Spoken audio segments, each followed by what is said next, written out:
देख रहे हैं वासुदेव शॉर्ट्स। जी, साबिक वजीर आजम और बानी पीटीआई इमरान खान साहब का अडियाला जेल से पैगाम, जिसमें वो कहते हैं कि मैं पहले भी कहता हूं और अब कह रहा हूं कि मुल्क भी मेरा है, फौज भी मेरी है। उन्होंने कहा कि मोदी की जो जारियत थी, जो मोदी ने करवाई है, इस पर पाकिस्तान की फोर्सेस जो हैं, जवान, चाहे वो फ़िज़ा के हों या ज़मीन के, उन्होंने ज़बरदस्त मोदी को जवाब दिया, उनको शिकस्त से दो चार किया। उसके अलावा उन्होंने पाकिस्तान के सोशल मीडिया से, यानी तहरीक इंसाफ का जो सोशल मीडिया है वो तो सबसे ज़्यादा तगड़ा है, ये सबको मालूम है।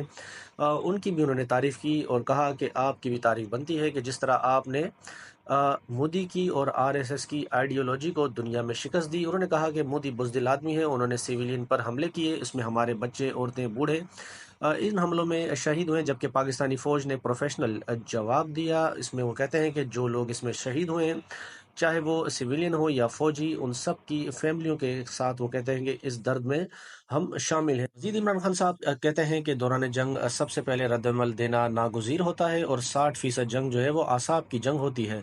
उन्होंने कहा कि पाकिस्तान की एयरफोर्स हो या तीनों मुसल्ह अफवाज, इनके जो जवान हैं, इनकी पेशा वाराना सलाहियत और जो मोदी को जिस तरह मुंह तोड़ जवाब दिया है, इस पर वो सबको खराज तहसीन पेश करते हैं। उन्होंने कहा कि जो अवाम होती है वही असल फौज की ताकत होती है।